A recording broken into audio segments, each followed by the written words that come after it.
This is a first-hand account of an actual economic collapse that happened in Argentina in 2001. So just to be clear, this is not my story. All credits go to the original owner. This isn't going to be a super flashy edited video that everyone is going to like.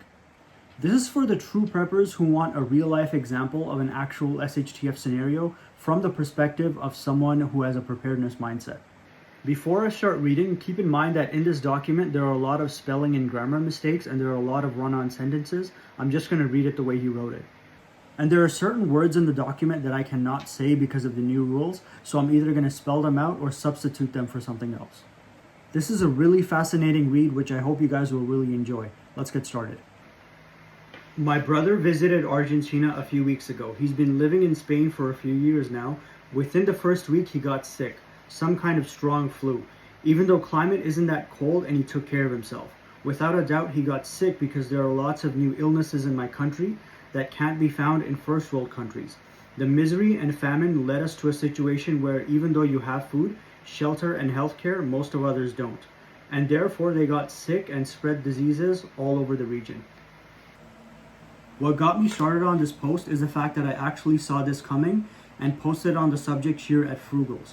Months before the new illnesses spread over the country and the news started talking about this new health emergency, which proves that talking, thinking, and sharing ideas with like-minded people, you guys, does help to see things coming and prepare for them with enough time. So I started thinking about several issues. What I learned, either the hard way or thanks to this forum, after all these years of living in a collapsed country that is trying to get out of an economical disaster and everything that comes along with it. Though my English is limited, I hope I'm able to transmit the main ideas and concepts, giving you a better image of what you may have to deal with someday if the economy collapses in your country. Here's what I have so far. So the subheading for this part is urban or country. Someone asked me, how did those that live in the country fare, if they were better off than city dwellers? As always, there are no simple answers. Wish I could say country good, city bad, but I can't. Because if I have to be completely honest, and I intend to be so, there are some issues that have to be analyzed, especially security.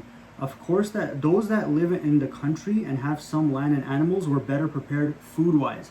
No need to have several acres full of crops. A few fruit trees, some animals such as chickens, cows, and rabbits, and a small orchard was enough to be light years ahead of those in the cities. Chickens, eggs, and rabbits would provide the proteins, a cow or two for milk and cheese. Some vegetables and fruit plants covered the vegetable diet, and some eggs or a rabbit could be traded for flour to make bread and pasta or sugar and salt. Of course that there are exceptions. For example, some provinces up north have desert climate and it almost never rains. It is almost impossible to live off the land, and animals require food and water you have to buy. Those guys had it bad. No wonder the northern provinces suffer the most in my country. Those that live in cities, well, they have to manage as they can. Since food prices went up about 200 to 300%, people would cut expenses wherever they could so they could buy food. Some ate whatever they could. They hunted birds or ate street dogs and cats. Others starved. When it comes to food, cities suck in a crisis. It is usually the lack of food or the impossibility to acquire it that starts the rioting and looting when SHTF. When it comes to security, things get even more complicated. Forget about shooting those that mean you harm from 300 yards away with your MBR. Leave that notion to armchair commandos and 12-year-old kids that pretend to be grown-ups on the internet. This next heading says some facts. Number 1, those that want to harm you / steal from you don't come with a pirate flag waving over their heads. Number 2, neither do they start shooting at you 200 yards away. Number 3, they won't come riding loud bikes or dressed with their orange convict just escaped from prison jumpsuits so that you can identify them the better.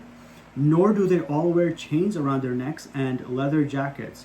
If I had $1 for each time a person that got robbed told me they look like normal people, dressed better than we are, honestly, I would have enough money for a really nice GUN. There are exceptions, but don't expect them to dress like in the movies. Number 4, a man with a wife and 2 or 3 kids can't set up a watch. I don't care if you are a SEAL, SWAT, or John freaking Rambo. No sixth sense is going to tell you that there is a guy pointing a gun at your back when you are trying to fix the water pump that just broke, or carrying a big heavy bag of dried beans that you bought that morning. The best alarm system anyone can have in a farm are dogs, but dogs can get killed and poisoned. A friend of mine had all 4 dogs poisoned on his farm one night. They all died. After all these years, I learned that even though the person that lives out in the country is safer when it comes to small-time robberies, that same person is more exposed to extremely violent home robberies. Criminals know that they are isolated and their feeling of invulnerability is boosted. When they assault a country home or farm, they will usually stay there for hours or days, torturing the owners. I heard it all. Women and children getting R-word, people tied to the beds and tortured with electricity, beatings, burned with acetylene torches. Big cities aren't much safer for survivalists that decide to stay in the city. You will have to face express kidnappings, robberies, and pretty much risk getting shot for what's in his pockets or even his clothes. So where to go? The concrete jungle is dangerous, and so is living far away from it all on your own. The solution is to stay away from the cities, but in groups, either by living in a small town community or subdivision. Or if you have friends or family that think as you do, form your own small community.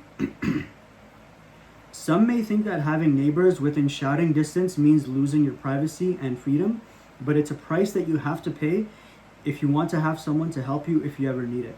To those that believe that they will never need help from anyone because they will always have their rifle at hand, checking the horizon with their scope every 5 minutes and a first aid kit on their backpacks at all times, grow up. The next subheading is services. Whatever sort of scenario you are dealing with, services are more than likely to either suffer in quality or disappear altogether. Think ahead of time. Analyze possible SHTF scenarios and which service should be affected by it in your area. Think about the most likely scenario, but also think outside the box. What's more likely? Would it be a tornado? But a terror attack isn't as crazy as you thought it would be a few years ago, isn't it? Also analyze the consequences of those services going down. If there is no power, then you need to do something about all that meat that you have in the fridge. You can dry it or can it. Think about the supplies that you would need for these tasks before you actually need them. You have a complete guide on how to prepare the meat on your computer. How will you get it out of there if there is no power? Print everything that you consider important. Alright guys, that's it for today's video. I'm on page 3 right now. This is a 42-page report. I might do a part 2. I'll let you guys know. Thanks for watching, and let me know down below what you guys think so far.